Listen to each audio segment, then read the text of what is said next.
سلام دوستای گلم، اشرف هستم. به آشپزخانه کوچیک من خوش اومدید. امیدوارم همگیتون خوب و خوش و رو به راه باشید. امروز میخوایم با همدیگه خورشت بامیه درست کنیم. برای درست کردن خورشت بامیه که من اسمشو میذارم خورشت جان جان چون خودم خیلی دوست دارم، من به مقدار 750 گرم گوشت گوساله خورشتی گرفتم.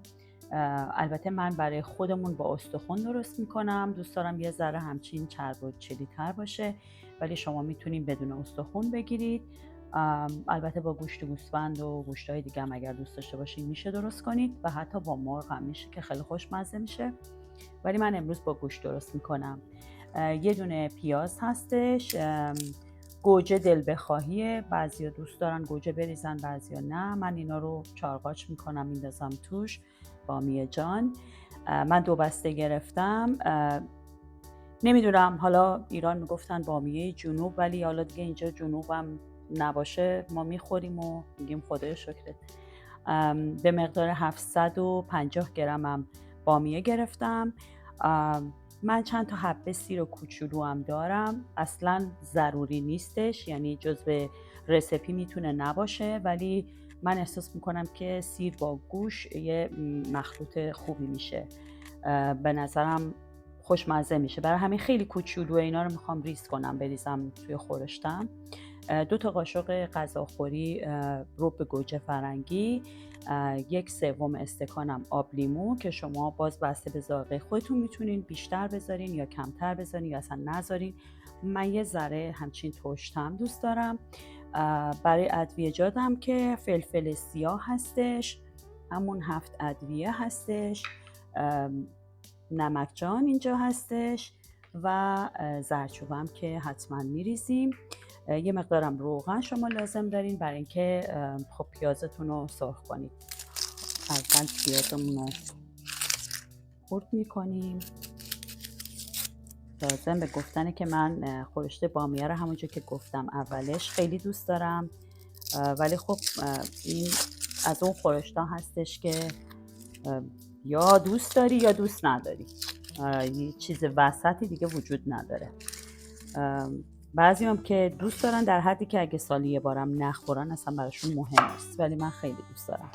پیازتون رو شما به هر اندازه که دوست داری میتونید سرخ کنین. بعضی ها دوست دارن پیاز توی خورش بیاد زیر دندونشون، بعضی هم نه، میتونن اصلا بریزن تو غذا ساز که یه جوری خوردش کنن که به قولی نیست و نابود بشه، دیده نشه، فقط طعمش اونجا باشه.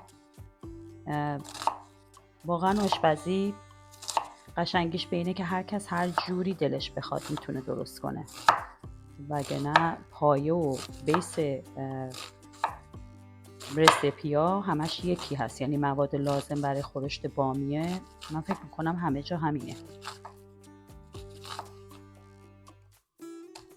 البته خب بعضیا خیلی بعضی اوقات کریتیو میشن، هویج مثلا میزنن یا بامیه و بادمجون رو با هم درست میکنن میکس، که اونم باز میکس خوشمزه ای اگر دوست داشته باشید. ولی من خودم یه دفعه درست کردم که یکی از دوستانم دوست نداشت، چون بادمجون رو دوست داشت ولی بامیه رو دوست نداشت. اوکی، من پیازه رو خرد کردم گذاشتم کنار. حالا میخوام بامیه ها رو آماده بکنم برای سرخ کردن، که بعد وقتی گوشتمون پخت اینا بتونن با هم دیگه جشن بگیرن. بامیه ها رو ما میتونیم به این ترتیب، من یادم کوچیک بودم تازه میخواستم یاد بگیرم که کمک مامانم بکنم. بامیه رو وقتی میگرفت میخواست آماده بکنیم همیشه به من میگفت اینو زیاد از ته نزن، به خاطر اینکه اون مایه چسبنده‌ای که توی بامیه هست میریزه تو خورش دیگه خیلی زیاد میشه، یعنی غیر قابل تحمل میشه. برای همین من یاد گرفتم که اینجاشو همیشه بسته نگه دارم. اگه شما یه ذره دیگه کات کنید یعنی ببرید میرسید به قسمت تخم بامیه، یعنی اون قسمت سید پاردش دیگه خیلی وقتی توی خورش بجوشه خیلی خوشایند نیست، یه جوری میشه دوست نداریم. من بامیه های متوسط و بزرگ گرفتم. میگم من عاشق بامیه جان جان هستم، ولی خیلی جالب بود و من نمیدونستم برای مدت طولانی با اینکه اینجا زندگی کردم نمیدونستم که از این بامیه‌های خیلی کوچولوی جنوبی که باش ترشی درست میکنن توی مغازه‌های میدل ایسترن هستش، البته به صورت فریزریشه. و یه دفعه گرفتم و باهاش درست کردم خورش، خیلی اونم خوشمزه شده بود. ولی میگم فکر میکنم بامیه قشنگ باید گنده باشه، که خیلی ها میگن نه نباید بزرگ باشه به خاطر اینکه حالت جری داره.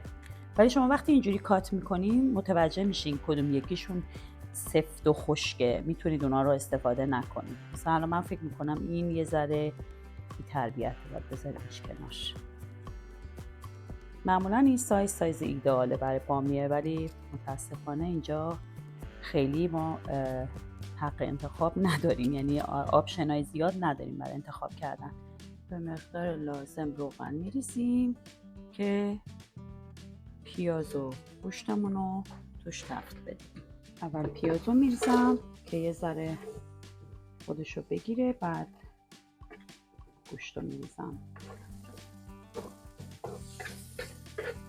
خب من اینو میذارم یه ذره خودشو که پیدا کرد، زردچوبه و فلفل و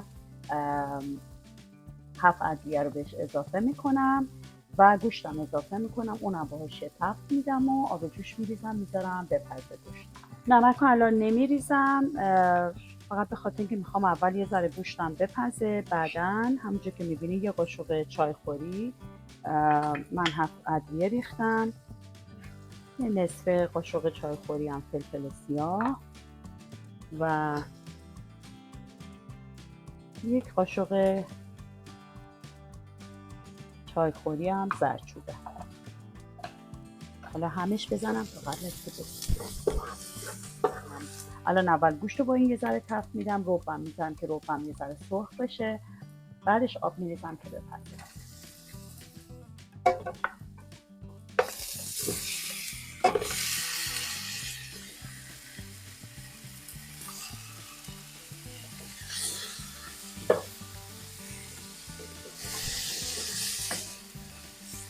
شما اگر میخواین سیر اضافه کنین به خورش بامیه‌تون، میگم من به خاطر اینکه گوشت هست سیر میزنم و کلا احساس میکنم گوشت و سیر با هم دیگه خیلی کامبینیشن خوبی میشه. اگر دوست دارید میتونید سیراتون رو درسته بندازید که بعدا درش بیارین بندازین دور، یا اینکه اصلا خوردش کنید که قاطی خورشتون باشه. در هر دو حال اوکی میشه و به نظر من با سیر خوشمزه تر میشه. که منم سیرمو میندازم الان توش، ولی قبل از اون رب رو میریزم که ربم تفت بخوره.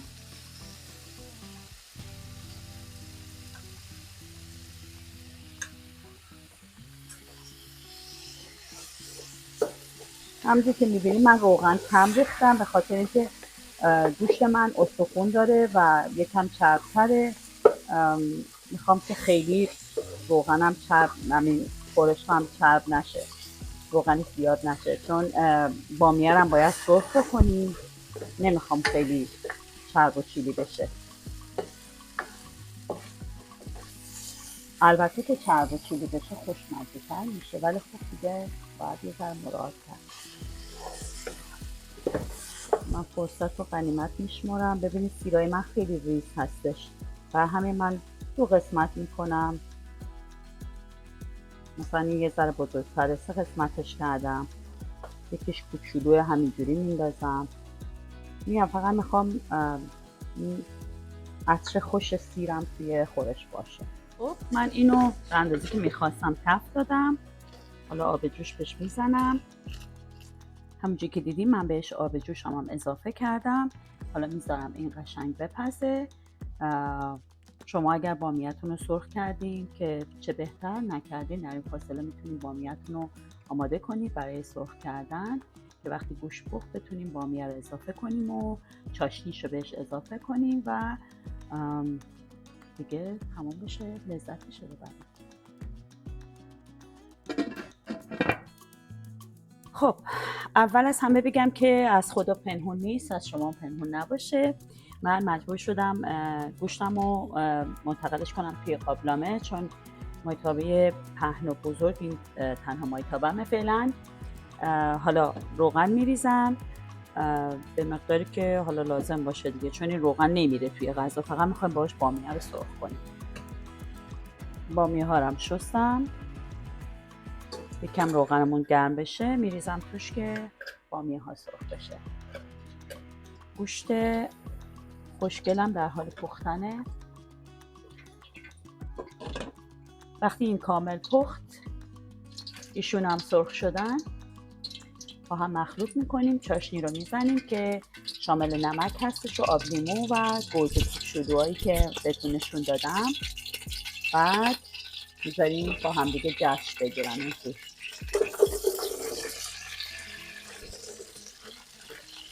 حالا میخواستم بهتون بگم اگر خورشت بامیه‌تون رو شما با مرغ درست کنید خیلی سریعتر آماده میشه و واقعا جزو غذاییه که شاید در عرض 1 ساعت آماده بشه، هیچ کاری نداره. با گوشت متاسفانه چون زمان پخت گوشت یکم طولانی تره نسبت به مرغ، خب قاعدتا بیشتر میشه، ولی همونجور که گفتم من مجبور بودم باید گوشتم رو استفاده میکردم. خب همونجوری که میبینید، ببینید من وقتی هم میزنم شما یه حالت مثل تار میبینید این حالت لزجی رو برای بامیه. اگر من زیاد اینا رو میگرفتم الان اینجا جشن تاره و مثل تار عنکبوت بود، ولی سعی کردم نگیرم. منتها خب بعضیش از دست آدم در میره، یا بعضیش میتونی که چه میدونم شیرش زیاده یا هرچی میاد بیرون. به هر حال اون حالت وقتی ایجاد میشه خیلی ها دوست ندارن، مثلا برای همین من فکر میکنم ما بامیه رو بیشتر درسته میذاریم برای خورش. خب اینم فقط میخوایم سرخش کنیم در حد نه خیلی زیاد که تمامش سرخ بشه.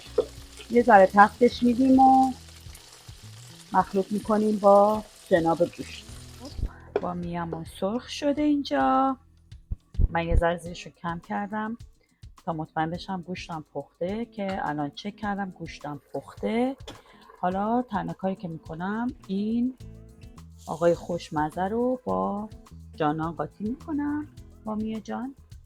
بعد چاشنیاشو میزنم و یه ذره حدود 10 دقیقه رو میذاریم آروم با هم دیگه اینجا جشنی بزرگ برپا بشه و بعدش دیگه میتونیم میلش کنیم. اینم گوشت پخته.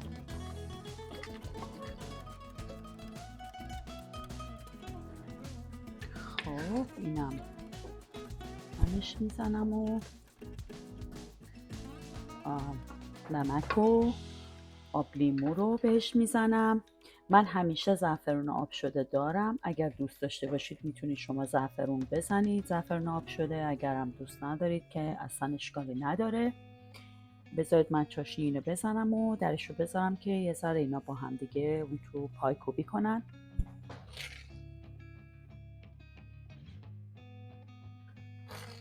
فکر میکنم 2 تا باشه بسته. حالا سر غذا اگر کم بود یه ذره بیشتر میزنیم، بهتره که کم باشه تا خدای نکرده شور بشه.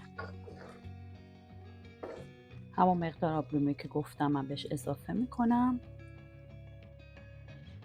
آب لیمو واقعا سلیقه‌ایه، شما اگر ترش دوست ندارید میتونید اصلا نزنید. گوجه‌هام هم تصمیم داشتم، یعنی میتونستم هم درسته بذارم همین که نصفشون کنم. میگم گوجه رو الزامی نیست، من به خاطر شکلش دوست دارم و البته مزهش.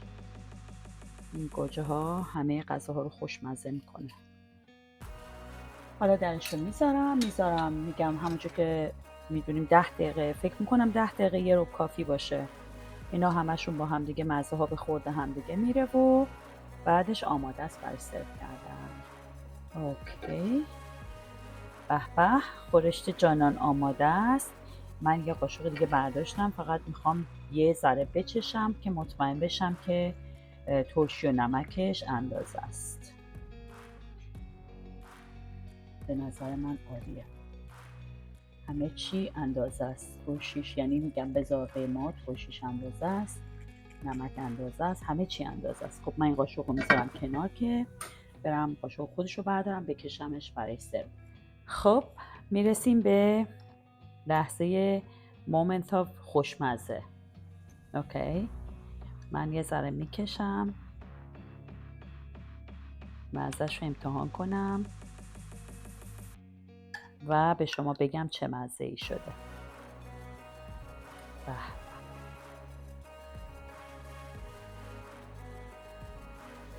نگفته نمونه، خورشت بامیه رو شما میتونید با سالاد شیرازی درست کنید، سروش کنید، یا با ماست یا با ماست و خیار، با هر چی که عشق کنید، پیاز، هر چی که دوست دارید. ولی من الان دارم با ماست رو که یکم هم نعنا خوش زدم توش میخوام سروش کنم. با اجازه.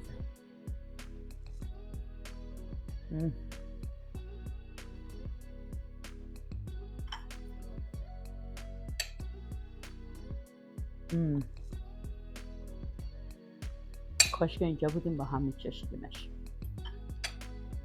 امیدوارم درست بکنید، لذتشو ببرید و یادتون نره لطفا اگر سابسکرایب نکردین سابسکرایب کنید این شبکه رو. اگر لطف کنید کامنت بذارید، به هم بگید اگر ایرادی هست، نقصی هست که مطمئنم هست و من میدونم همه بلدن درست کنن. این مدلی بود که من درست کردم و امیدوارم شما هم یه دفعه درست کنید و خوشتون بیاد. روزتون خوش، خدا نگهدارتون.